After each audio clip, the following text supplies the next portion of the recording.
ni msafara wa askofu ambapo alitokea ibadani akiwa anarudi Dayosisi. Askofu Mwakihaba Dayosisi ya Konde akiwa jimbo la Kusini. Bahati mbaya wakati anarudi ilitokea sintofahamu barabarani. Hebu tumsikie mwenyekiti wa eneo hilo. Mpo Kirias Mwifunga, nikiwa mwenyekiti wa kijiji cha Bujera. Kwanza kabisa nachukua nafasi hii kumpa pole sana askofu wa Dayosisi ya Konde, Askofu Mwakihaba, kwa ajali iliyopata. Nampa pole sana kwa niaba ya serikali na kwa niaba ya kijiji changu cha Bujera. Kwanza kabisa barabara kweli ilikuwa nzuri, lakini kwa sababu ya mvua ile ambazo zinaendelea kunyesha, kwa kweli tunasikitika kwa sababu imeharibu miundombinu. Lakini kwa sababu serikali ipo, ni sikivu, kunawezekana baada ya mvua kuisha itarekebisha miundombinu hii. Kwa kweli kabisa nachukua nafasi hii kuwapa pole sana msafara wote na Dayosisi nzima ya Konde.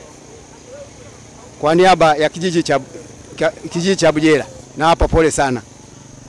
Lakini natoa rai kwa TARURA ambao ndio wanashirikia barabara hii kwamba hebu tuangalieni kwamba mvua zikikata basi mje muiangalie hii barabara. Kwa kweli ni kero kwa wananchi, ni kero hata kwa waendesha vyombo vya moto. Nashukuru sana serikali kama itaangalia jambo hili kwamba ishughulikiwe barabara hii. Asante sana mwandishi wa habari. Kwa hiyo nategemea kabisa kwamba serikali itashughulikia barabara hii.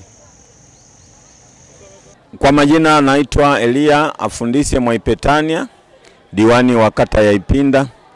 Kwanza niwape pole wananchi wote wa kata ya Ipinda, hususani kata ya Kichama Kisale, mvua ambazo zinaendelea kunyesha, lakini pia pamoja na mafuriko. Lakini pia niupe pole msafara mzima wa Askofu Mwakihaba. Nimepata taarifa kwamba amepata shida na misukosuko kwenye safari yao wakati anaenda kwenye ibada. Nimpe pole sana baba yangu askofu kwa adha aliyoikuta. Lakini pia kwa niaba ya serikali niombe radhi. Mvua ambazo zinaendelea kunyesha zimeharibu sana miundombinu ya barabara mpaka makazi ya watu wamehama makazi kwa sababu ya mvua zinazoendelea kunyesha. Niwape pole wote wananchi ambao wamepata adha ya mafuriko na mvua ambazo zinaendelea kunyesha.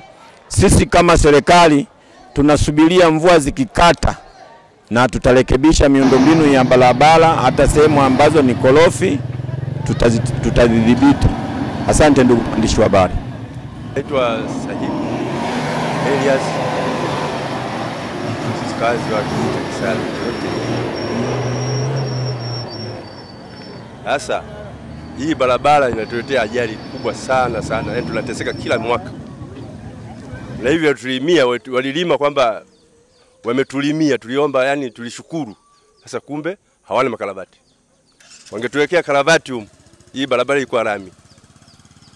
Ndio maana mto Rufiji unatuvunja. Sasa hata mkutano itaka kuleta ajali, magari mpaka yamegongana hapa kutoka kwenye msafara wa askofu kwa ajili ya barabara uchafu. Kwa tatizo tunaomba serikali yani tuangalie hii barabara kweli ametuma magreda amelima, lakini hamna makarabati na tumewahi lalamika. Mpaka mimi mwezi wa 10 nilipofurika maji nikamuita mpaka alikuja diwani hapa na alishindwa kuvuka. Nikamwambia sasa mmetuharibia, afadhali msingelima ili maji mto uruhusiwe, itakapo budget kama ingekuepo ya karabati ndio mngeanza kulima. Ndio mpaka sasa hivi mpaka ajali zinatokea kama hivi. Kwa tunaomba kama serikali inatusikia kweli watuangalie hii, watuletee makarabati. Barabara ndio imelima lakini karabati haiwezi barabara isiwe na pua. Na maji yanatoka huku kwenye mto inaenda hivi, hayaendi chini. Yanataka mto mwingine kule. Vile vikarabati kama vya madaraja, yani kuruhusu maji kupita upande mwingine. Ndio maana nyumba zilizama mpaka ambazo hatujawahi zama zilizama mwaka huu. Kwa sababu ya ili tuta. Kutoka Mabunga mpaka Ngamanga hamna karabati hata moja. Naam? Naomba watuwekee makarabati. watuangalie, yani wakituwekea makaravati wametuokoa. Mbunge kwa kweli tumelalamika na kulalamika, alikuja hata mabunge huko. Alikuja mbunge, kuna kipindi alikuja tukamwambia bana barabara ikamilike, akasema toka hapo hajakuja tena. Anasema tutalima. Kulima sasa ndio huko kuweka tuta. Ndio huko alikolima ametuwekea tuta bila karavati zile vidaraja ya kupitisha maji.